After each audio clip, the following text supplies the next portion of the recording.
Olá, muito boa tarde. Estamos iniciando para você mais um Páginas da Vida aqui pela Ecológica FM, a rádio que valoriza a sua história. E a história de hoje nós estamos gravando na Colinas del Rei, onde nós temos um entrevistado que viveu durante 15 anos em São João del Rei. Ele é natural de Barbacena, mas morou 15 anos em São João e hoje é radicado há 12 anos no Rio de Janeiro. Foi jogador de basquete do Atlético aqui de São João. Foi também jogador de basquete do Flamengo. E um detalhe, foi o único bola cheia que não saiu do futebol. Saiu do basquete, bola cheia do Fantástico. Ele é também fisioterapeuta, no qual participou das Olimpíadas que aconteceu no Rio de Janeiro em 2016. Com a gente, então, Lucas Augusto Ferreira Rodrigues. O Lucas, bola cheia do Fantástico. Muito boa tarde. Tudo bem, Jean? Boa tarde. Um prazer estar aqui com vocês essa manhã, falando um pouquinho sobre minha vida. E eu acho que a gente vai rir muito aqui. Acho que é um papo interessante, mas também passar por discussões que leva à vida, né? Discussões de dificuldades também, né? Diversificadas, com dificuldades para a gente não ter enxergar o superficial e enxergar o mais profundo do iceberg, que é o que a gente passa na nossa vida, né? Que a vida é feita de empates, derrotas, claro, e também vitórias, com certeza. Não existe só vitórias, não existe só empates, também não existe só derrotas. Sim, com certeza. É parte natural dela. Com certeza, absolutamente. Você nasceu naquele friozinho de Barbacena. Naquele friozinho de Barbacena, mas não senti esse friozinho. Não sentiu? Não senti, na verdade. Eu somente nasci em Barbacena, minha família toda de lá.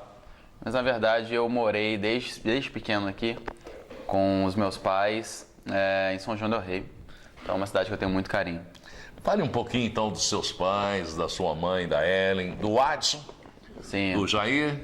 Na verdade eu tenho dois pais, né? Que é o Adson, que é o Jair. Vou começar com o Jair, que é meu pai biológico, tá? Que foi casado com minha mãe por muito tempo. A gente teve uma infância no Inocop. Inocop? Ali no Matozinhos. Foi uma ótima infância. Que eu tive com meu irmão, que é o Felipe, que é o irmão mais velho, que é da relação da Ellen com o meu pai Jair. Sim. Então foi ótima a minha infância. A minha relação com os meus pais sempre foi de grande qualidade, né? Até o meu pai ir para o Rio de Janeiro, na verdade. Meu pai foi para o Rio de Janeiro quando eu tinha uns 7 anos de idade. Tá? E aí teve uma separação, uma conturbação, isso que é normal, e acho que acontece na vida moderna, né? Agora, essa vida moderna, isso cada vez está acontecendo mais vezes. E eu passei uma ótima infância com meu irmão, não posso reclamar de nada da minha infância, nem dos meus pais. E a vantagem que você morava no Inocop, o Inocop tinha uma área de lazer ali, então você brincou muito ali. Brinquei muito no Inocop. No Inocop eu saía sábado e domingo, eu saía 9 da manhã e só chegava 10 da noite quando minha mãe gritava meu nome. Quando minha mãe chamava com Lucas, estava bem. Quando ela chamava com sobrenome Lucas Augusto, aí eu sabia que eu tinha que ir pra casa porque aí era fria. Quem que deu mais trabalho para sua mãe? Você ou o Felipe? Eu, com certeza. O Felipe era mais controlado? Era controlado, sempre mais quieto. Eu já era da pá virada. Eles dizem que sempre o segundo filho é um pouco mais arisco, né? Sempre. Se for verdade essa frase, eu tô aqui para comprovar isso. E, por exemplo, o basquete aconteceu na sua vida já no Inocop, com 7 anos? Não, já na verdade alguma não. Coisa, não? Não, na verdade eu acho que foi o Inocop, as atividades que eu tinha dentro do Inocop, de lazer, como jogar bola, pique-esconde, enfim. Elas te ajudam de uma certa forma para você construir a sua capacidade motora. Isso é muito importante, né? Movimentar. Claro, com certeza. Então, desde criança, eu fui muito sapeca. Sempre gostei de jogar futebol, sempre gostei de correr. Mas, na verdade, o basquete não começou lá. Tá? Depois a gente vai chegar. A gente vai chegar lá nesse basquete. Aí o seu pai foi para o Rio de Janeiro e você passou a visitá-lo ao Rio? Isso. Meu pai foi para o Rio de Janeiro, eu tinha 7 anos de idade. Já estava separado da minha mãe. Então, todo momento eu ia passar férias no Rio de Janeiro. Então, chegava em janeiro ou no meio do ano, acabou o tempo do colégio, eu e meu irmão, o Felipe, a gente ia seguir para o Rio de Janeiro para passar um pouquinho lá. Curtir uma praia, às vezes, ir num parque. Então, sabe como é que é criança, né? É tudo muito diferente quando você está muito novo e quando você entra numa cidade grande, onde você... Vocês sentiram muita separação de início quando garoto? Sim, claro, com certeza. Com certeza. O que mais pesou, Lucas? O que mais pesou foi a ausência do meu pai. A ausência da questão paterna dentro de um relacionamento. Que até hoje ainda pesa. Tanto por diversas questões. Tanto da presença do pai, que ela é muito importante. Por mais que esteja separado, mas é muito importante. Então eu senti muita falta nessa separação. Eu tinha 7 anos de idade, estava num crescimento ali, tanto psicológico, social, muito importante para minha vida. E acaba que você precisa criar referências paternas e maternas. E minha referência foi muito a relação da minha mãe com o meu irmão e comigo. Claro que eu tenho uma relação paterna com meu pai, claro, eu tenho um carinho com meu pai, mas essa separação, ela afetou toda uma questão social, né, tanto a minha quanto do meu irmão, de ter uma presença do pai que é muito importante, eu acho muito importante para todas as famílias. Não é que está separado que vai ficar ausente. Então é muito importante que o pai esteja sempre presente. E não só isso, é uma questão não de capital somente, acho que é uma questão de amor. De amor, e é muito importante isso. Então uma das coisas que eu senti foi isso. Uma questão de presença do pai. Isso. Do tato, essa ligação. Uhum. Nas escolas, se sentia inferiorizado em função disso, você e Felipe? Não. Porque às vezes os pais iriam lá buscar as crianças e os garotos falavam muito do pai e com isso... Por incrível que pareça. Não? Não, por incrível que pareça. Sua mãe conseguiu controlar isso? Minha mãe conseguiu controlar muito bem isso. Minha mãe conseguiu controlar muito bem. Não é porque é minha mãe não, mas ela é uma mãezona, então... Diferenciada. Ela conseguiu fazer o papel do pai, da ausência do pai e da mãe principalmente, enfim... Ela ficava só em casa ou trabalhava fora? Minha mãe, na verdade, ela trabalhava dentro de casa. Ela fez de tudo. Por uma situação econômica que a gente tinha dentro de casa, que às vezes eram insatisfatórias para nos manter, ela vendia Tupperware, ela fazia venda de biquíni, confeccionava biquíni. Então ela sempre foi uma mulher muito trabalhadora. Ela se virava nos 10, nos 15, nos 30. Sempre. Até porque meu pai ele foi para o Rio por uma questão... meu pai, na verdade, ele teve aqui um estabelecimento aqui em São João del Rei, só que não deu certo, foi uma questão que faliu. Ele buscou a vida no Rio de Janeiro. Tá? Tentou recomeçar no Rio de Janeiro. E ao mesmo tempo que ele tentou recomeçar, existe uma questão do capital que teve muita influência na nossa vida. Infelizmente, a gente vive com dinheiro, essa é a verdade. O capital está soberano na nossa sociedade, querendo ou não. Né? Então, a gente teve algumas dificuldades no início, quando ele foi para o Rio de Janeiro, sobre as questões do capital mesmo. Então, minha mãe ela teve que se virar a todo momento para deixar a gente, pelo menos, com o mínimo conforto possível. E foi para sobreviver, excelente. no mínimo. Ótimo, né? E excelente. E dar a formação para vocês que vocês têm hoje. Sim, sim. Principalmente aconselhamento. Principalmente aconselhamento. E aí, como é que surgiu o Adson na sua vida? Depois da separação, eu estava com 7 anos de idade, 8. E o Adson entrou na minha vida quando eu tinha 9, 10 anos de idade, mais ou menos. Na verdade, eles estavam começando um relacionamento, é aquela coisa de criança que, poxa, quem Ficava com ciúme. Quem é? Não. Ficava com ciúme da mamãe. Aquele ciúminho da mamãe, eu, Felipe. Mas é uma coisa normal, coisa de criança, né? Você tem a figura do pai, né? Como um pai para sempre, né? Quando o Adson chegava, fazia pirraça. Eita, budão, velho. Mas depois, com o tempo, foi melhorando. Foi passando. É questão de criança. Criança é assim, não tem jeito. E como é que foi a presença dele na educação sua, do Felipe? Foi ótimo. A gente, como eu te falei, a gente precisava de uma referência paterna nesse momento.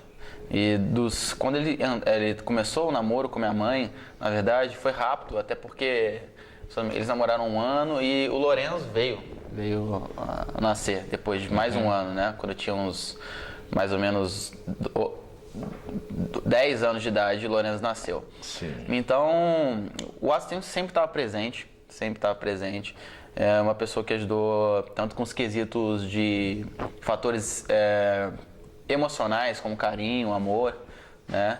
E a gente leva isso para a vida inteira, né? À toa que, né? A gente é conectado por um irmão, né? E isso faz toda a diferença, né? A nossa conexão é para sempre. Agora o momento é para sempre. E pelo que eu conversei com ele antes, ele tem um carinho especial Claro. por você. Tanto para... não existe uma diferença entre Lourenço, você ter sido filho dele, e ele, você como enteado dele, ele tem a mesma sintonia, não faz diferença de uma coisa ou de outra. Sim, a nossa relação é muito natural. Ele é uma pessoa muito diferenciada também. Sim. Você sabe que ele me ajuda muito, já me indicou diversas pessoas. Porque por mais que eu procuro conhecer as pessoas, eu não tenho a capacidade de conhecer todo mundo. E ele abre as portas para mim, diversos entrevistados aqui do Páginas da Vida que já estiveram por aqui, em função dele ter me indicado, olha, Jean, fulano, talvez pode topar. Porque muitas vezes você chega, pede, convida uma pessoa para participar desse programa, ela fala com você, olha, assim, eu vou fazer sim, mas chega na hora, ela...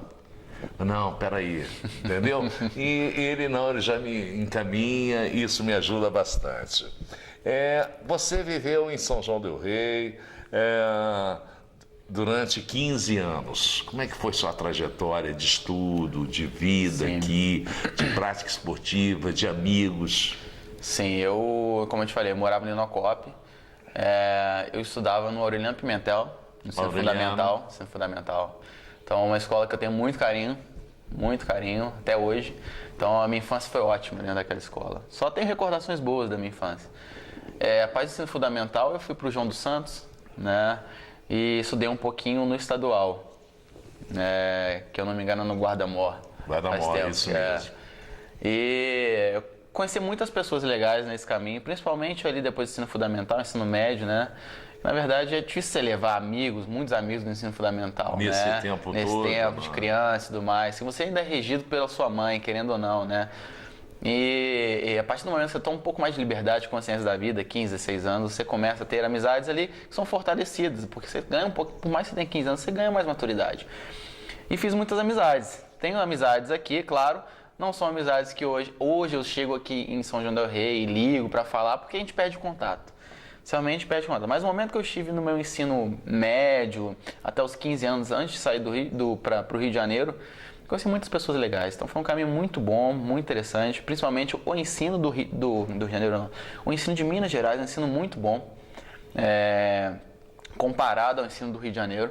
Aqui você tem professores de qualidade, não estou querendo dizer que no Rio não tenha, mas você tem um sistema que impede que esse ensino seja passado diretamente para o aluno de uma forma clara e simples. E que aqui é super bem feito. Que sistema é esse que impede isso? A gente tem que entender que no Rio de Janeiro, no momento que passa agora, e sempre viveu, uma questão de crise, totalmente. A gente tem um ensino muito inferior ao daqui, tá? Muito inferior. Eu falo isso porque eu estudei no ensino médio aqui e estudei no ensino médio lá. Tá? Eu peguei um pouquinho do primeiro ano aqui e estudei o resto do primeiro ano lá, que agora é o 9º ano aqui, se eu não me engano. Então, assim, eu senti na pele a diferença educacional aqui, principalmente, como é que eu posso dizer? Educacional, vamos colocar a educacional como principal fator, mas teve uma diferença muito grande na minha vida. Uma das coisas que eu ainda, como é que eu posso dizer para você?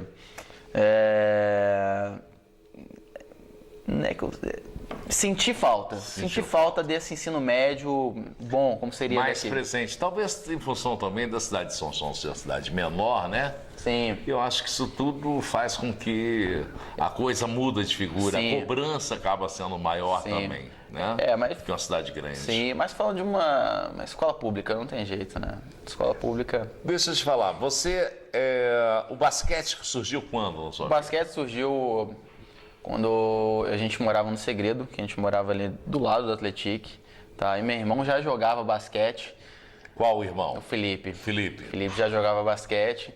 E eu sempre eu vou te seguir um dia para ver como é que é esse esporte aí. E acabou que ele jogava no Atlético, começou um treino lá, e eu pedi pro Vicente, que é um grande treinador, que eu tenho muito carinho até hoje, que abriu as portas para mim. E ele me aceitou no clube para treinar, eu tinha 12 anos de idade nessa época, 12 para 13 anos de idade, e eu comecei a treinar, e eu sempre fui muito fominha, fominha de bola. Meu irmão ia treinar, eu chegava mais cedo que ele e saía depois que ele. Você é mais disciplinado do que o seu irmão? O seu irmão é o espelho seu. Não, na verdade é diferente. É diferente? Ele é muito mais disciplinado que eu. É? Muito mais. Só que eu era mais fominha de bola. Talvez por ser mais competitivo. Sou uma pessoa um pouco mais competitiva do que o Felipe. Isso fez com que eu evoluísse um pouquinho mais rápido, talvez. Então, eu era o primeiro a chegar, o último a sair. Sempre. Só saíam quando apagava as luzes da quadra Atlético. Tá? Você lembra da galera que participava com você da época, além do seu irmão? Quem que era o professor? Olá? Vicentinho. Vicentinho. Vicentinho, grande Vicentinho. Era o Vicentinho, abriu as portas para mim e eu tinham 3 treinos. Eu chegava a fazer os 3 treinos. Fazia o infantil, que era separado por idade, né? Então eu fazia dos 13 aos 14, depois 15 com o pessoal dos 15 anos aos 17 e ia embora. Até depois que eu, com a minha fominhagem, vamos dizer assim, comecei a treinar com a equipe que disputava mesmo o Mineiro. O Mineiro, assim, os jogos do interior aqui, que era a equipe adulta. Claro, não jogava, mas sempre estava ali querendo aprender. Mesmo não tendo uma estatura tão alta, né? Não, mesmo tendo a estatura tão Qual alta. é a sua medida? 1,75 m. 75. 1,75 m. Para o basquete é considerado Sim, baixo. claro. Mas eu sempre joguei de armador, que era uma posição, claro, que você precisa ter altura no basquete. Mas muita mobilidade, movimentação e rapidez. E rapidez. Então eu sempre fui perninha curta, né, como chamava. Então na corrida eu sempre...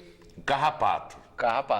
Justamente. Chegava junto, isso. E esses fatores aí que me levaram, né, a gostar muito do basquete, graças a essas pessoas que abriram as portas. E como é que era essa experiência de viajar com grupos, com essa turma do basquete? Porque participavam do Mineiros e saíam para jogar fora. Como é que A verdade, era essa aí? Como eu saí daqui com 15 anos, a gente já jogou, joguei com 13, 14 e 15 anos. Então a gente jogava em outras cidades, alguns jogos do interior, alguns amistosos. Era ótimo, né? Eu acho que o basquete, como qualquer outro esporte, ele é muito importante. É muito importante porque você tem diversas classes sociais dentro de um único esporte. Tá? Você tem diversas ideias dentro de um único esporte, diversas pessoas pensando diferentes. E quando você tem um ambiente onde você pode expor as suas ideias, diferentes classes, isso faz com que você amadureça, principalmente como ser humano. Classe, cor, tudo. Como ser humano, isso te faz amadurecer muito. Entender a vida como ela é. As dificuldades que cada um tem, que botam para fora no momento desse, que é de equipe, porque cada um confia no outro. Isso é muito importante no amadurecimento e convívio em equipe e mais para frente para a vida, tá? Para trabalhar em grupo, para conviver dentro de um grupo, o basquete me trouxe muita experiência. Você ficou no Atlético até 15 anos de idade? Até 15 anos de idade. Depois, qual foi o caminho? Depois eu fui morar com meu pai. Eu fui pro Rio morar com meu pai. O Felipe foi com você também, não? O Felipe já estava lá, na verdade. Já estava lá? O Felipe ele é 3 anos mais velho do que eu. Sim. Então ele já estava lá, ele estava fazendo faculdade lá na FRJ já. E aí eu fui para lá porque eu queria jogar basquete. E aí eu fui até meu pai, que mora ainda, na verdade, em Queimados. Ele não mora no Rio, capital, na cidade do Rio de Janeiro. Capital é Baixada. Grande? Não, capital é Baixada Fluminense. Próximo a Nova Iguaçu, que já deve ter ouvido falar. Sim, conheço. 2 km de NovaIguaçu, um pouquinho longe do Rio, na verdade. 40 minutos. E foi a partir do momento que eu cheguei com 15 anos no Rio de Janeiro. Cheguei e já sabia o que eu queria, pelo menos no esporte eu queria, né? Então foi nesse momento que modificou minha vida, onde eu fiz mais amizades, que foi o momento que eu fiz a peneira com 15 anos no Flamengo, no infantil, que era uma categoria. E eu fui aprovado, desculpa, Vantagem. Fui aprovado e fiquei dos 15 aos 20 no Flamengo, né? E, por exemplo, a distância de onde você morava para treinar no Flamengo, como é que era esse dia a dia seu? Vamos lá. Eu estava com 15 anos, né? Então eu estava no primeiro ano, que agora é o nono, né? No ensino médio.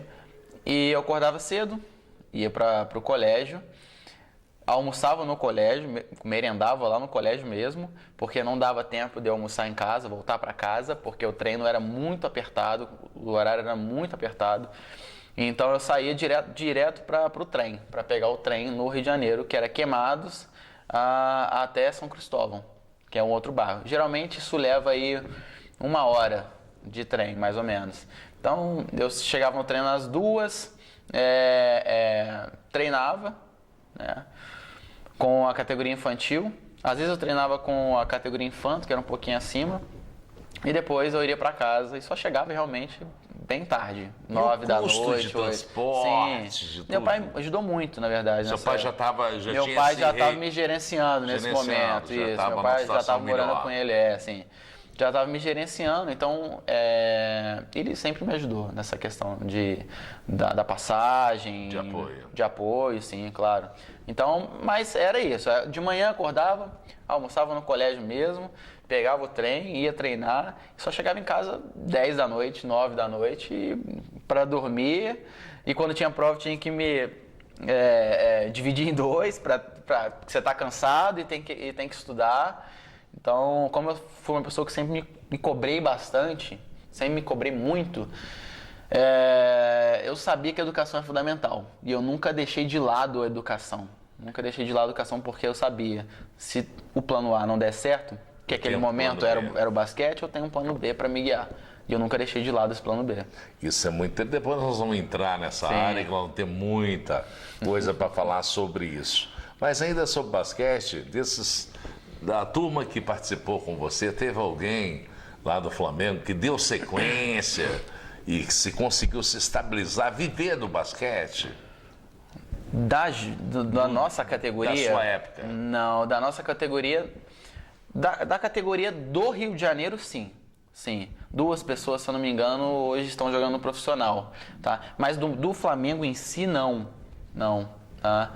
Até porque, como é que eu posso dizer? A gente sabe que a gente não tem tanto incentivo ao esporte como deveria ter. Como existe no futebol. Sim, como existe no futebol. Tá? E hoje está mesmo assim até no futebol, vôlei. e mesmo assim no futebol a gente sabe como funciona.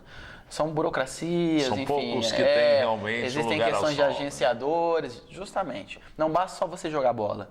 Você precisa você precisa ter tudo por trás envolvido para que isso aconteça. Tem empresário, QI, né? Justamente. Para a coisa poder caminhar. Justamente. E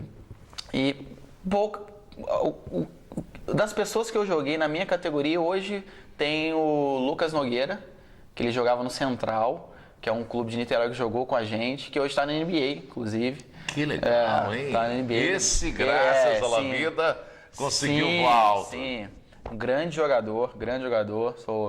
Sou muito fã desse jogador. Pela história dele também, E de ponta hoje, claro, né? de Pra ponta. jogar na NBA. E hoje está jogando no Canadá, tá? No Atlanta. Desculpa, no Atlanta. Atlanta é Estados Unidos. Em Toronto. Tá jogando no Toronto Raptors. E foi um dos únicos que realmente conseguiram voar mais alto. Sim. Você teve contato com ele? Ele conseguiu todo esse esquema por trás para chegar lá ou foi um caso à parte? Não, o Lucas ele tem 2,15 m. Pequenininho, né? É pequenininho, né? Se ele levanta a mão, ele alcança o aro. Mas não é porque ele só tinha altura, ele tinha qualidade. Isso era muito importante. Então ele tinha a combinação dos 2 fatores. Qualidade, né, que deveria ser importante para o esporte, é importante para o esporte. E altura, claro que a gente está falando de basquete. É muito importante, a gente não pode negar isso. E de muita qualidade, sabia o que queria. Então ele voou, realmente voou, foi para a Espanha e depois foi para os Estados Unidos, jogar na NBA. É um ótimo jogador e está criando seu espaço lá hoje. E como você conseguiu seu bola cheia do Fantástico da Globo? Então, na verdade, o Bola Cheia foi deixa eu começar, porque ele foi gravado, né? Se ele não fosse gravado, não adiantaria em nada, essa é a verdade. Um pai de dois amigos que eu tenho lá no Rio, até hoje eu saio com os dois, viraram meus amigos mesmo, que é o Eduardo. Ele filmava todos os nossos jogos. Então, o pai dos meninos chamava Eduardo, filmava todos os nossos jogos da arquibancada. E depois do Flamengo. Entregava pra gente os CDs, editado, com música, era bem legal isso. Era um grande incentivador. E nesse dia foi um jogo contra o Tijuca, que Tijuca Tijuca Tênis Clube, que é um clube do bairro Tijuca mesmo. E tava acabando o terceiro quarto. A gente tava jogando contra o Tijuca, a gente tava perdendo. Tava acabando o terceiro quarto. E aí eu tava do meu garrafão, do lado direito, né? E falei, olha, tá acabando, ninguém tá me marcando, eu vou jogar essa bola lá pro outro aro. E vamos ver o que vai dar. E aí, no momento eu joguei a bola. Na hora que eu joguei a bola, ela foi sem parábola. Eu falei, pô, essa bola não vai cair. Foi sem parábola nenhuma, ela foi um pouco retinha assim, eu falei, não vai.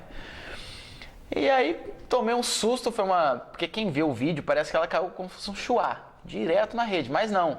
Ela bate umas 3 vezes no ar e cai. E aí ele estava filmando isso, né? Foi bem interessante nesse dia. Ele falou, Lucas, eu vou mandar isso aqui lá pro Bola Cheia, que estava na época das Olimpíadas de Pequim, 2008. Ele falou, Lucas, vou mandar essa gravação pro Bola Cheia. Eu falei, pode mandar. Vai dar futebol, né? Não, mas eles abriram, pior que eles abriram até para outros esportes por conta das Olimpíadas, né? Sim, E aí ele falou, vou mandar. Eu falei, olha, pode mandar, não vai dar em nada.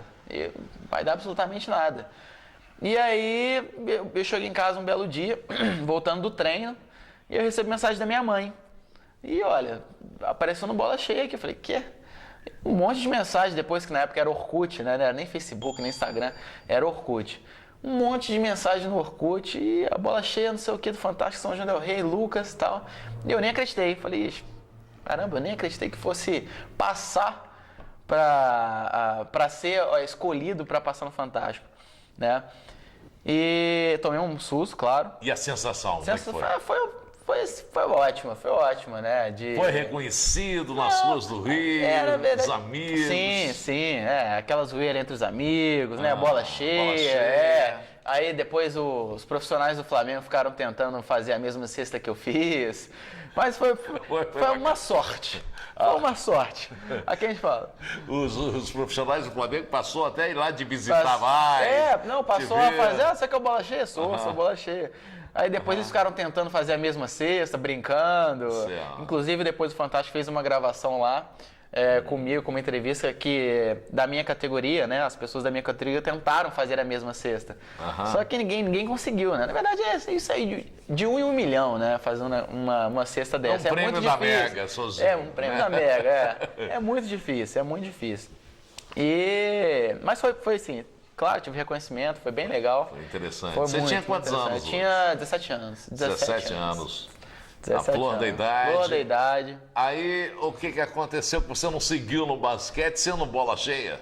Pois é. Mas assim, eu sempre soube que isso são situações que acontecem raramente, né? E na verdade, não é uma qualidade, né? Não tô querendo subestimar, mas aconteceu, né? Eu jogava bem. E eu sabia que para ser profissional deveria ser um pouquinho mais alto. Então foi o que eu te falei, eu recorri ao plano B. Tá? Como é que eu recorri ao plano B?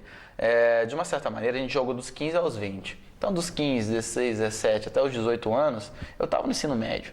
Então eu estava me preocupando em estudar, me preocupando em jogar basquete, claro. Nunca desistindo do que eu queria, que também era jogar basquete para um clube profissional. Só que chegou aos meus 18 anos, a responsabilidade bateu um pouquinho, né? Falei, o que eu vou fazer agora? Daí você já tinha conhecido a Lohana? Não tinha conhecido a Lohana. Lohana foi depois. Lohana foi bem depois. Eu tô um ano agora com a Lohana, fazer um ano com a Lohana.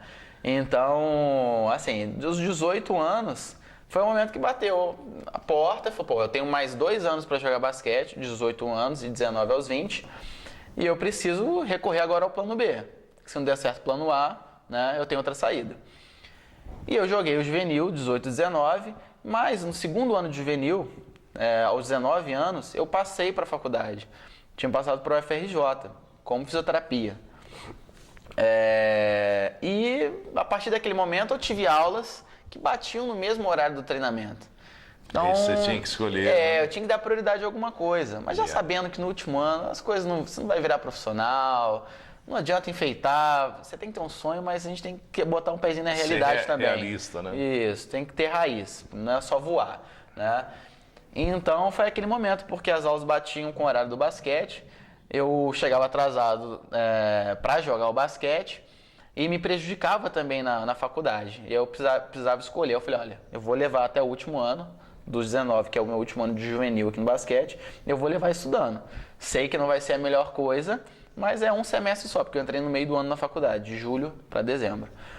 Mas eu vou continuar jogando basquete e tentar dar uma melhor aqui, né? E foi ali que eu sabia também que não ia virar profissional. E eu já tinha engrenado a carreira acadêmica. E dali para frente, continuei. Pois bem, gente, nós vamos a um pequeno intervalo e a gente volta já já com essa entrevista bacana aqui do Lucas Augusto Ferreira Rodrigues, onde hoje você está aprendendo que é importantíssimo a gente ter consciência de até onde a gente pode ir, até onde que a gente não pode, e ter disciplina e ser competitivo.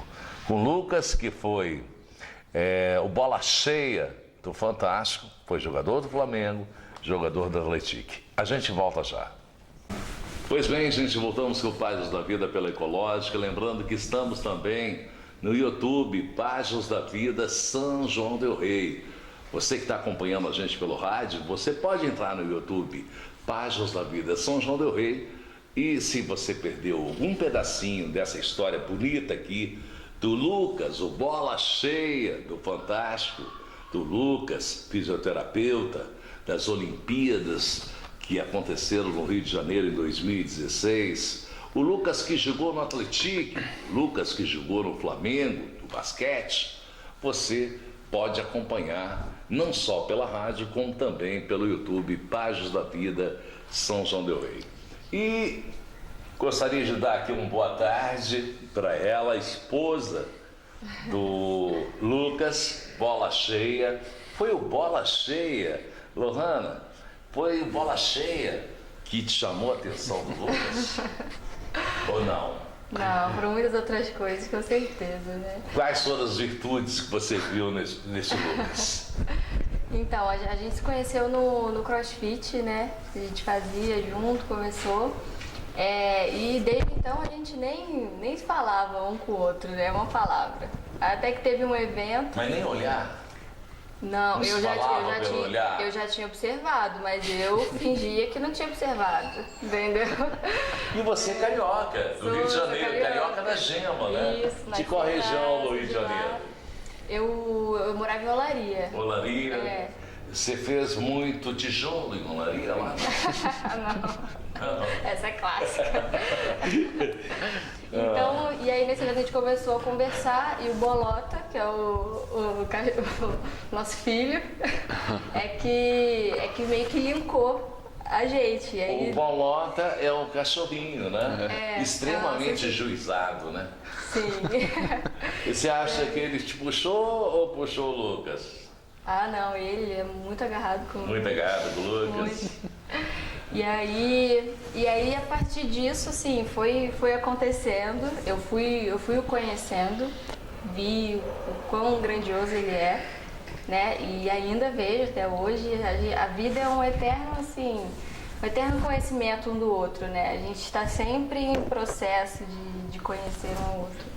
E eu vi, assim, que ele é carinhoso, ele respeita, assim, a nossa relação é muito leve. Sabe? Essa é a palavra, é leve. A gente conversa muito, a gente não apenas briga, a gente senta e tenta descobrir mesmo, né, a fundo o que está acontecendo. Ele sempre quer saber o que está acontecendo também, quer sempre conversar.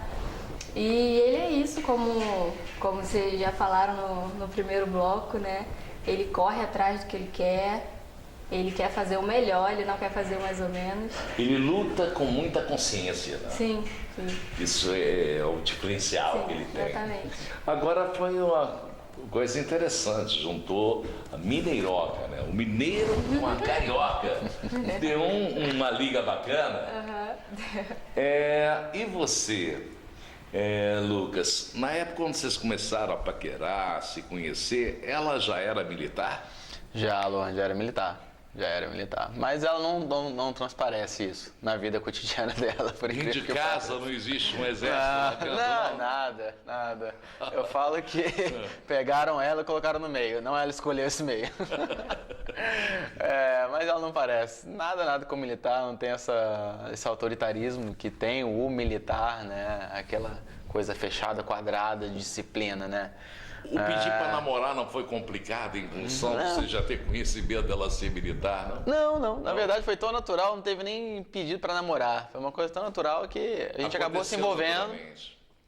Se envolveu e aconteceu naturalmente, justamente. Você como militar, como você vê a mulher dentro... No exército que você está? Não, na Marinha. Na Marinha. Como você vê dentro das Forças Armadas a mulher hoje, como mulher é vista, principalmente fora do batalhão, como é que se diz? Do regimento? Então, hoje em dia, graças a Deus, né? E graças às mulheres também, porque elas correram atrás disso. A mulher hoje ela é vista de uma forma positiva, totalmente, né, diferente do que era antigamente. Claro que tem muita coisa ainda para evoluir. Mas assim, eu trabalho num lugar que tem um departamento onde só é chefiado por mulher. Eu sempre admirei, meu pai é militar, ele é policial militar, mas nunca foi uma vontade minha desde criança. Quando eu fui crescendo, né, passando assim da fase, eu fiz administração, sou formada em administração. E aí eu fui vendo, fui olhando com outros olhos assim, essa carreira, e o que me chamou a atenção, o que eu acho muito bonito no militarismo, é o respeito uns com os outros. Porque assim, eu acho que o respeito deve ser uma coisa natural. O militarismo ele começa a impor esse respeito, é uma regra, né? Mesmo que você não goste da pessoa, você tem que respeitá-la. Mesmo começando como uma regra, isso com o tempo se torna uma coisa natural. Porque se torna o nosso dia a dia. A gente respeitar um ao outro é o que a gente faz todo dia. E eu acho que é uma coisa que deveria acontecer naturalmente com todos, não só com os militares, sabe? Você acha que isso deveria sair de dentro de casa, deveria sair pelas escolas desse país? A começar por aí? Pelos dois lugares. Pela casa, pelas escolas e pela sociedade também. Porque é um conjunto, eu acho que um conjunto é que forma isso. E a gente vê, né, muitas vezes a falta de respeito nas escolas, com os professores, e isso é uma coisa que já deveria ser enraizado, assim, natural. Esse militarismo, ele é levado para dentro de casa, não? Não. Trabalho é uma coisa, né, militarismo é uma coisa, em casa é outra. Nós somos seres humanos, nós erramos, nós temos nossos jeitos, e é isso.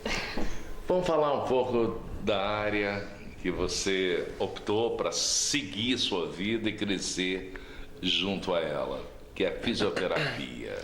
Isso, a fisioterapia começou, na verdade, no basquete. No basquete? Começou, não quando eu entrei na faculdade, mas começou no basquete. Tinha muito entorse de tornozelo, então sempre eu estava no departamento médico. Pelo menos uma vez por ano tinha algum problema articular que me levava até a fisioterapia. E no começo eu queria fazer educação física, pensava muito bem sobre isso, mas depois, com o passar do tempo, eu fui optando por uma coisa mais pessoal, tá? Diretamente ligada ao paciente. Então, a minha escolha começou dali. Na verdade, minha escolha começou diretamente ali no Flamengo, quando eu jogava. E a partir disso, como eu te expliquei anteriormente, eu tinha entrado na faculdade, em 2010, que eu entrei na faculdade, no meio do semestre. E fiz ali, como eu te falei, sempre fui uma pessoa... Determinada. Determinada, que às vezes a gente falha, às vezes, né? Não vou usar para determinado, mas acho que a vida te leva a você querer optar por um caminho que é o caminho que você sinta que é o mais, que lá na frente o que te dê mais, não questão de financeiro, mas questão de felicidade da profissão que você está fazendo. Que é importante você fazer aquilo Sim, que você gosta. Claro, né? a questão financeira ela com certeza faz parte, mas aquilo que você gosta, né, é primordial. Você precisa fazer isso para você acordar todos os dias feliz e falar, pô, hoje eu vou trabalhar com isso, é o que eu gosto. Então isso é muito importante. E a partir dali eu tive minha carreira acadêmica, eu sempre fui comprometido. Claro que às vezes dá vontade, ai meu Deus do céu, né? Descansar mais do que estudar, que essa é a verdade, mas eu sempre segui ali. Como qualquer ser humano, você tem essas duas partes. E depois a minha história, na verdade, depois da trajetória olímpica, ela começou a partir do o 6º período, 7º período, tá?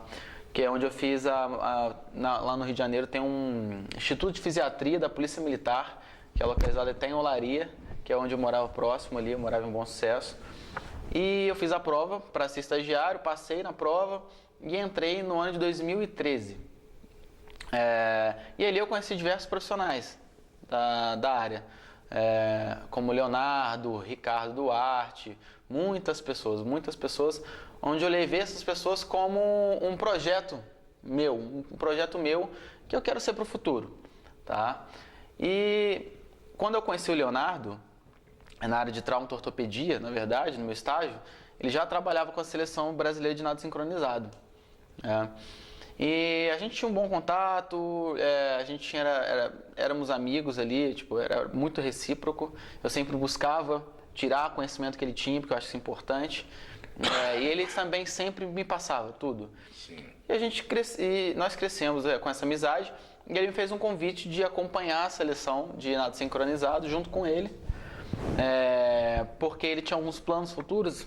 Isso era em 2014, ele queria ter uma filha, ele já não queria tanto viajar, porque já estava demasiado, né? Já estava um ambiente já pesado. Um pouco pesado para ele de viajar muito. E ele pediu que eu acompanhasse a seleção. Né? Pudesse dividir isso um pouco. Mas isso foi mais eu tive esse estágio, isso foi mais pro final mesmo, quando eu estava meio que formado. Entendeu? E aí eu acompanhei a seleção. É lindo o sincronizado, Sim, né? Justamente. E agora, se não me engano, está chamado de natação artística, né? Nem nada sincronizado, eles tiraram.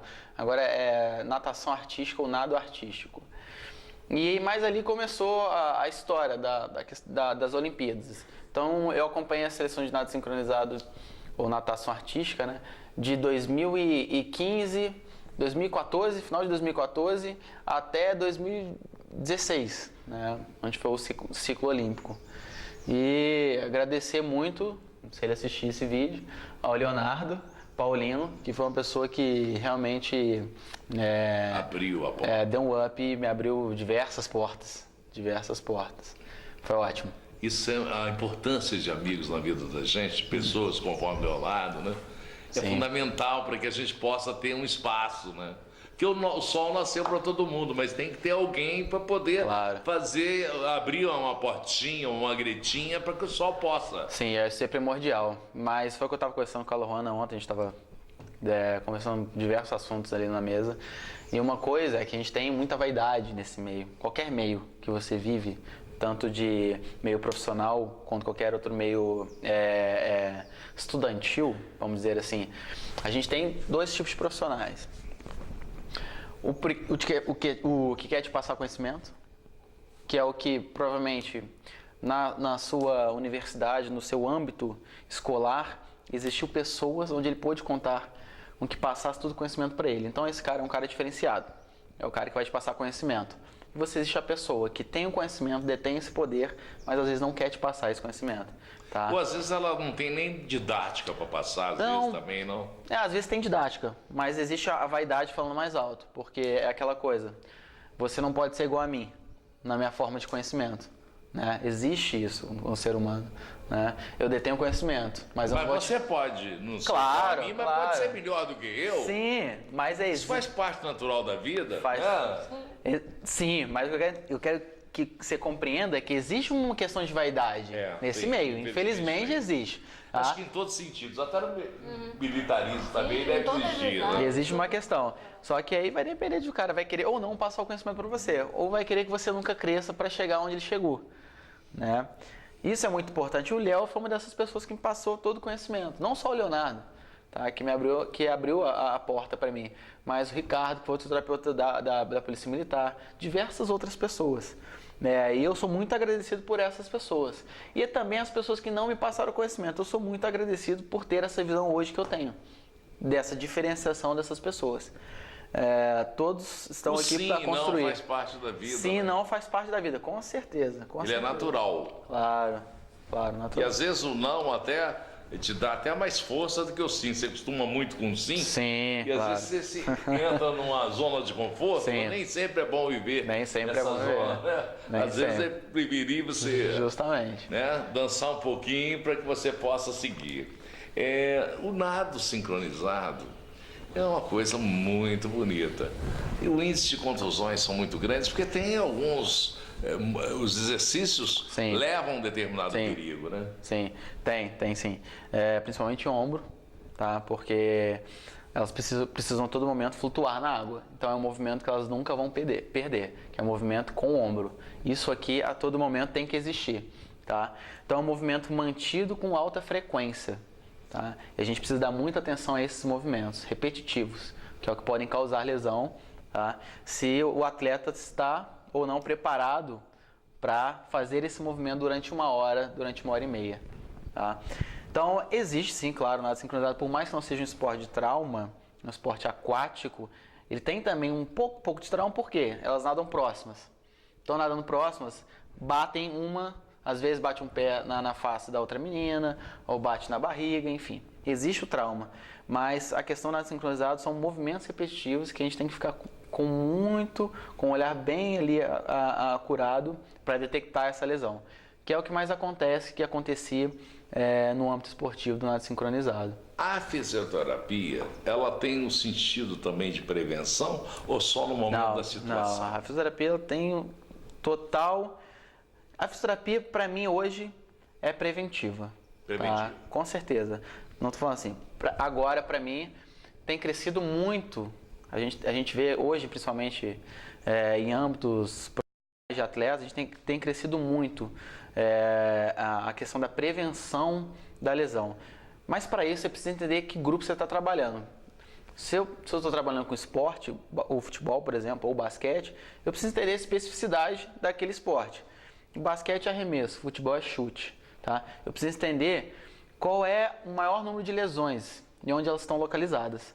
Eu preciso fazer toda essa triagem, tá? Para eu entrar com um programa preventivo. Então, o que você precisa conhecer? Primeiro, o esporte que você está lidando, ou o paciente até, o que esse paciente faz. Conhecer o lado integral desse paciente, conhecer o lado integral desse esporte. Ver a especificidade que esse esporte vai tirar de cada um. Tá? Se é com mão, se é com pé, tá? Se é com ombro. A partir disso, você vai ter que traçar um plano de prevenção. E é isso que agora a fisioterapia está muito focada. Conhecer a especificidade do esporte, os tipos de lesões de cada esporte e aí sim entrar no âmbito preventivo. A importância da fisioterapia hoje é fundamental para a recuperação, né? E agora trabalhando muito nessa questão da prevenção. Sim. Ainda não é tão reconhecida como outras profissões, não tão reconhecida, porque é uma profissão nova também. A fisioterapia é uma profissão nova. A gente vê aí que a medicina tem anos e anos de história. E a fisioterapia começou ali no século passado, vamos supor assim, no século passado. Você vê concorrência da medicina para a fisioterapia? Não vejo concorrência na medicina para a fisioterapia. Até porque são áreas diferentes. O fisioterapeuta ele estuda biomecânica, a cinesiologia. Ele precisa entender o movimento. Coisa que a medicina não. Ela entende o movimento, ela não estuda o entendimento do envolvimento, do movimento, que articulação, além daquela envolvida, como é que eu posso dizer? Paralelo àquela lesão, existem outras articulações envolvidas. Tá? Então ele não estuda a biomecânica, ele estuda a estrutura, e depois ele entra com uma questão de operatório e tudo mais. Então, o que me deixa chateado às vezes é pegar um laudo de ortopedista com conduta. É a única coisa que me chateia do ortopedista, porque ele não é capaz de entender a conduta, ele precisa entender qual a lesão que o cara teve, que o paciente teve, e a partir disso ele entrar com um diagnóstico. A conduta, ela é do fisioterapeuta. É o fisioterapeuta que vai entender o que ele precisa fazer com aquele paciente. Tá? Porque às vezes eu recebo muito, isso é muito comum agora, eu converso com os colegas fisioterapeutas, de você receber conduta. O médico, lesão em ombro, lesão em articulação, talocrural, que é do tornozelo, conduta. Aí você fala, TENS, ultrassom, alongamento. Então, esses quesitos de TENS, alongamento, ultrassom, sou eu que vou editar, é o fisioterapeuta que vai editar. Tá? Então, é a única questão que eu me envolvo com a área médica, é isso só. E o que hoje está mudando, isso está mudando ainda muito. Tá? Então, às vezes eu fico meio chateado só com isso. O resto, eu dou muito bem com médicos, a gente tem uma conversa muito boa. Eu trabalhei com um ortopedista no Teatro Municipal, trabalhei no Teatro Municipal há 4 anos, com um balé de lá, e a gente tinha uma discussão muito boa em relação a isso, essas questões de conduta. E mandar um abraço pro Dani, se ele assistir também, que é o médico ortopedista, que é lá do teatro. Então a gente sempre tinha uma discussão muito saudável sobre isso. Isso te dava o privilégio também de assistir os shows de balé, teatro municipal do Rio de Janeiro? Sim, me dava. É uma maravilha aquilo. Né? Sim. A gente tinha... Eu saí do teatro, faz até 2 semanas, na verdade, que eu pedi exoneração. Lá a gente tinha até ingresso para ele, eu tinha que acompanhar no backstage, no palco. Se tivesse alguma lesão, então eu e o Dani, a gente estava sempre ali no backstage.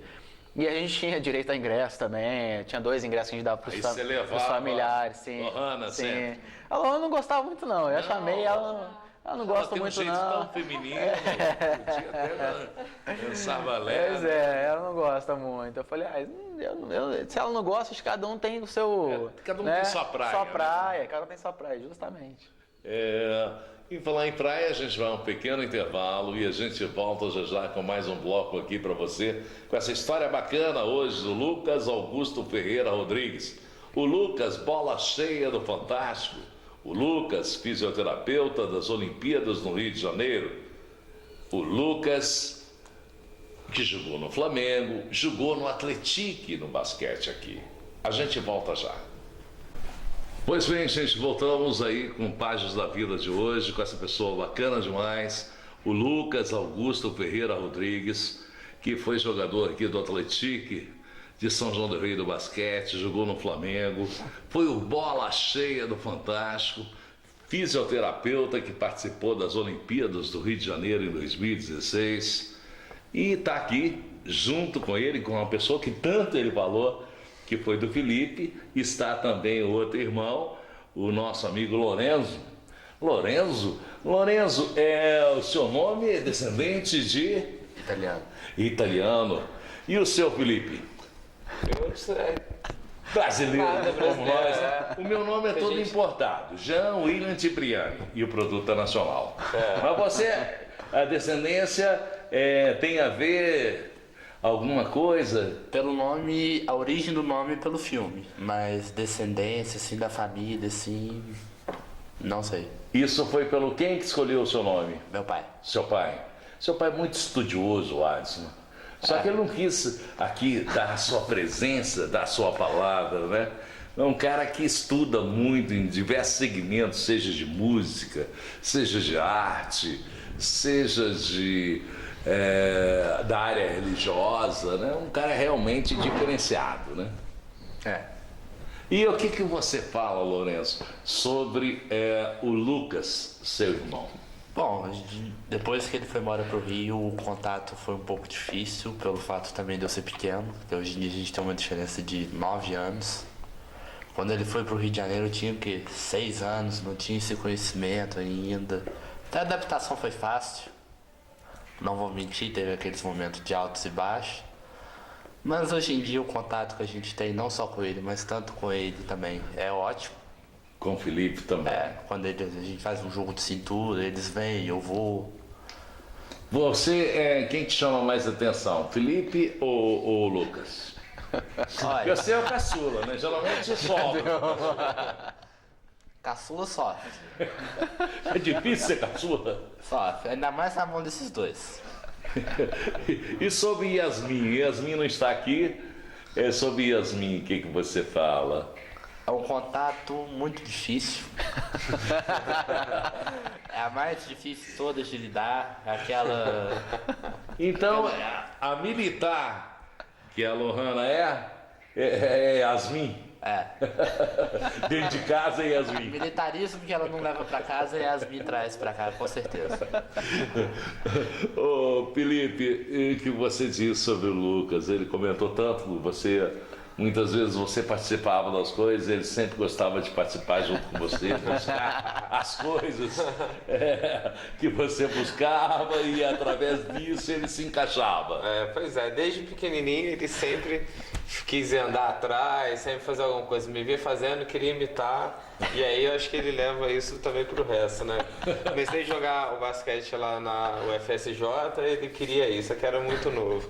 Aí depois pediu para eu levar ele lá pro Atlético, aí eu conversei com o técnico Vicentinho, a gente levou ele, que aí foi apelidado de Bolinha, né? Que era uma verdadeira bolinha, era baixinho, gordinho. E era socadinho, hoje tá finão, hein, rapaz? O apelido dele é conhecido no Atlético como Bolinha, né?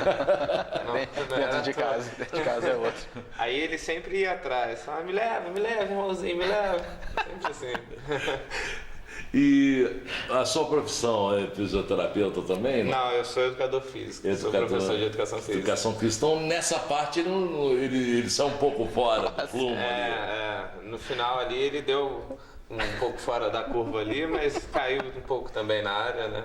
Você Uma área semelhante. hoje fica no Rio de Janeiro ou em São João del Rei? Não, eu moro no Rio. Moro no Tenho Rio de Janeiro. 12 anos, E educador físico, você trabalha em que área lá? Eu sou professor de 2 universidades lá.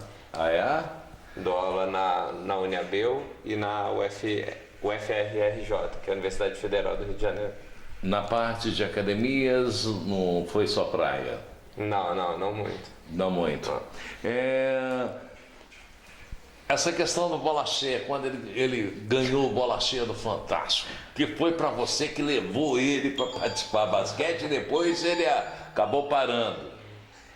Acabou parando muito também por conta do que é o esporte hoje, né? Mas foi engraçado, foi divertido, assim, né? A gente que entende um pouquinho ali do basquete sabe como que é difícil a jogada que aconteceu, né? Você atravessar a bola toda de um ponto ao outro. Ainda mais quando você não é adulto, né? Você não tem aquela força para jogar a bola que tem mais de meio quilo, então foi bem surpreendente, assim, né?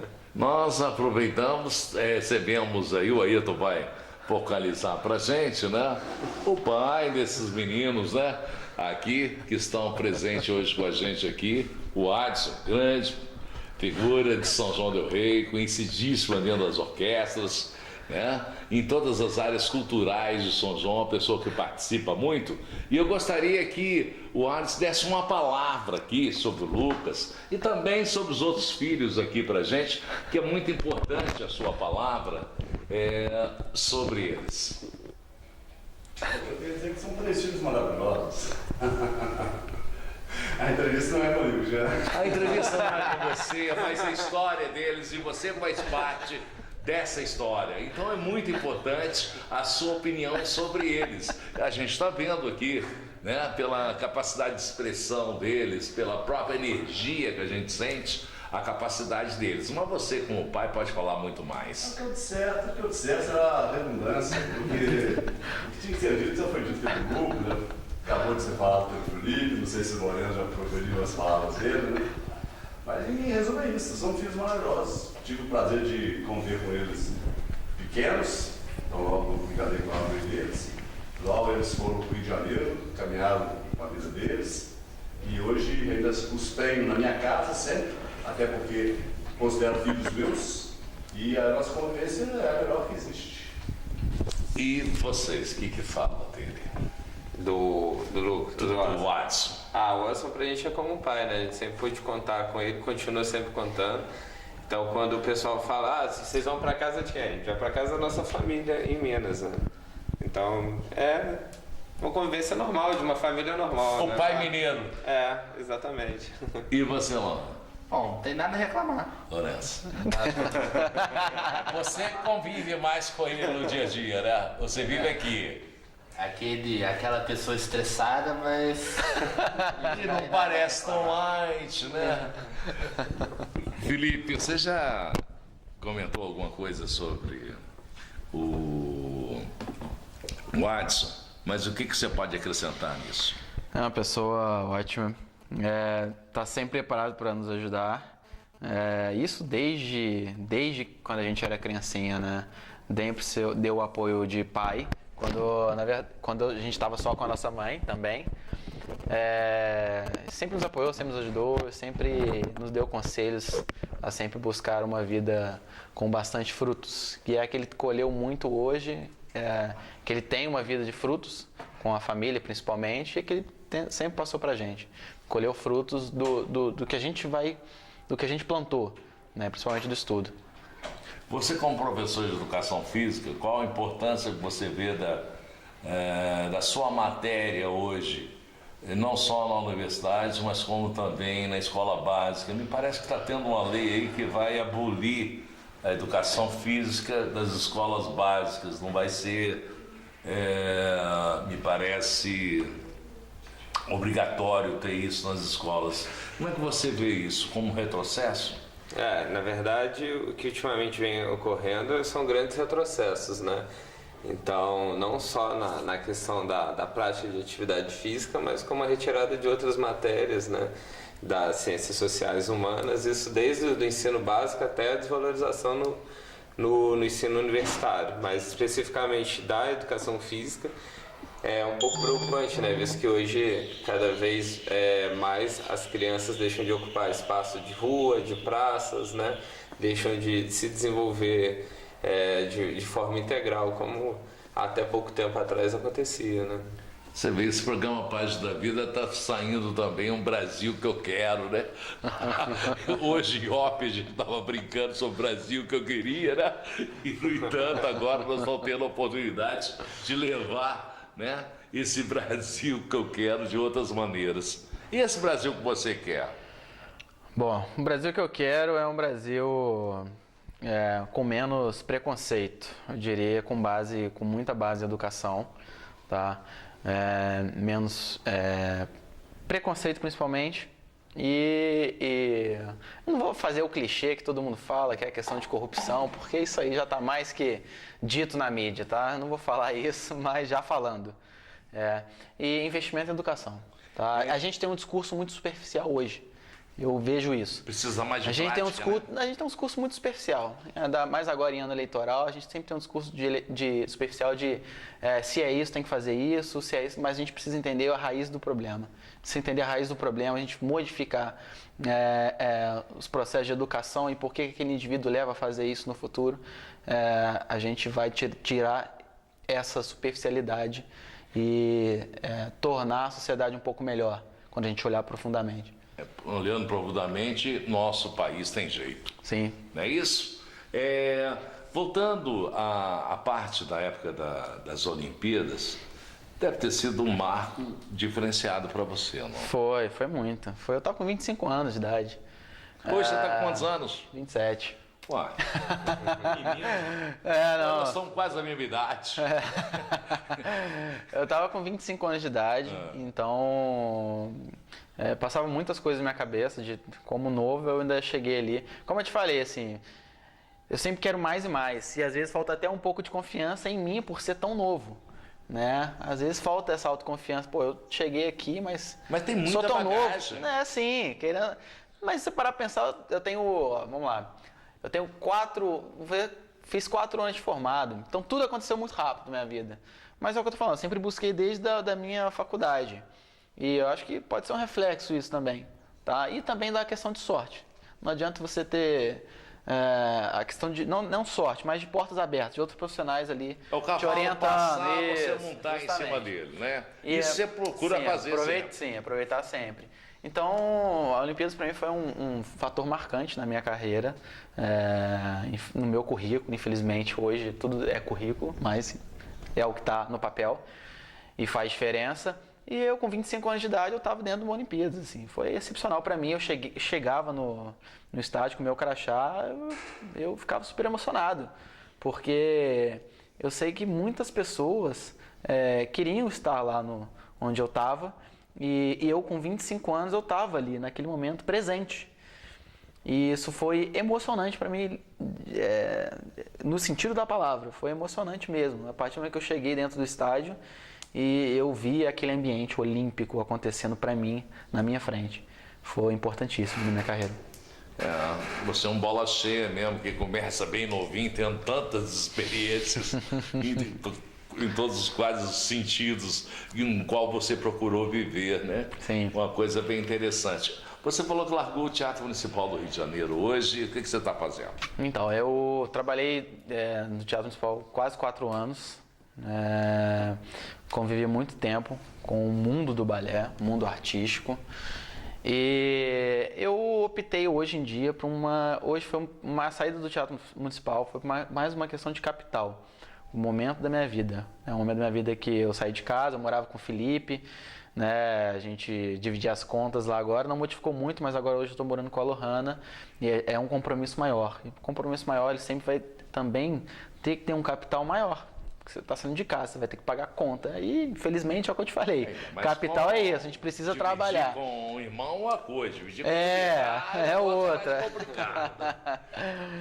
É E a minha saída foi simplesmente essa, assim. Foi por questão financeira, porque eu queria mostrar um trabalho no Teatro Municipal e eu esbarrava em algumas coisinhas, como a situação econômica que vivia o Rio de Janeiro. Ele é teatro municipal, mas na verdade ele é regido pelo Estado. E o Estado do Rio de Janeiro, há um ano atrás, a gente sabe como é que estava. Atraso de salário de 3 meses, enfim. A gente entende como é que está o Estado do Rio de Janeiro hoje, com muitas dificuldades. E às vezes esbarrava nessas questões econômicas, tá? Ideais também dentro do balé, de trabalhar como prevenção. E de uma certa forma isso me aborreceu um pouquinho, mas não foi o fato de eu sair do teatro por isso, mas foi o fato de sair por questão do capital. De sair agora, estou trabalhando com ortopedista, diretamente com ortopedista. Qual ortopedista? Dr. Pedro. Dr. Pedro. Pedro Ivo. Em que região que fica? Ele fica no Leblon, localizado no Leblon, isso. E a gente trabalha diretamente com ele, em âmbito particular, não é âmbito de privado, de plano de saúde, então é uma remuneração um pouco maior, claro. E simplesmente a questão financeira fez a diferença agora no momento da minha vida. E os sonhos do Bola Cheia para o futuro, além de estar hoje no Leblon fazendo um trabalho com o Dr. Pedro, que é um trabalho diferenciado. Sim. Quais são os outros sonhos que o Lucas tem pela frente? Vem aí um novo fisioterapeuta, vem aí uma nova fisioterapeuta, ou vem uma militar ou um militar por aí? A Lohana, ela tem o sonho de ser mãe, né? Eu também tenho o sonho de ser pai, mas a gente entende que sonho, sonho é sonho, a gente precisa encarar, botar o pé no chão, né? Porque não adianta ter um filho e não ter condições para criá-lo, tá? Eu posso falar com toda sinceridade, se eu morasse em Minas, acho que eu já teria um filho. Por uma questão de um ambiente que é favorável para isso, de um interior, tá? De uma questão de capital, a gente mora numa cidade que é muito cara. Rio de Janeiro tem muitas opções, mas muito caro. Muito caro. E sim, por uma questão educacional também, tá? Mas isso são planos que a gente deixa mais pra frente, bem mais pra frente. Agora, o que eu quero no momento, meu sonho, eu tô acabando o mestrado. Como o Felipe falou, eu sempre me espelhei nele. Ele estava fazendo doutorado, está no doutorado dele, e querendo ou não, foi um espelho para mim e sempre será. Ele deu exemplo, isso aí é fato. Então, até o Lourenço também, ele é o irmão mais novo, ele tá vendo a gente galgando esses caminhos aí, acho que tomara que sirva de exemplo para ele. Mas não é uma coisa, não é uma obrigatoriedade para ele, que sirva para diversos outros fatores da vida dele. Que ele possa tomar como consciência de diversos fatores, tanto educacional, enfim, para a vida dele em si como todo. E estou acabando o mestrado agora, tomara que mais para frente faça o doutorado, mas é entrar na questão do ensino mesmo, de passar o conhecimento para outras pessoas, enfim, né? Eu acho isso muito importante. Olha, nós tivemos essa oportunidade de conhecer um pouco aqui, hoje, da vida do Lucas Augusto Ferreira Rodrigues, foi jogador do Atlético em São João del Rei, que foi jogador do Flamengo, foi bola cheia no Fantástico, vídeo que você vai acompanhar aqui agora, você que está nos acompanhando, não pela rádio, mas está nos acompanhando pelo YouTube, Páginas da Vida São João del Rei, e você que está nos acompanhando através do Facebook também, pode acompanhar essas imagens do Bola Cheia, uma jogada realmente diferenciada. Eu não sei se é questão de sorte ou porque realmente esse cara nasceu predestinado para ser bola cheia. Felipe, obrigado pela sua participação, viu? Foi um prazer você estar aqui com a gente. Obrigado também, Lorenzo, pela sua participação. Obrigado ao Watson pela acolhida hoje em sua casa. Obrigado ao nosso militar Lohana. Continência, gente. Por hoje é só com essa continência aqui para Lohana. A gente vai ficando por aqui. A gente volta em breve com mais um Páginas da Vida na Ecológica, onde a sua história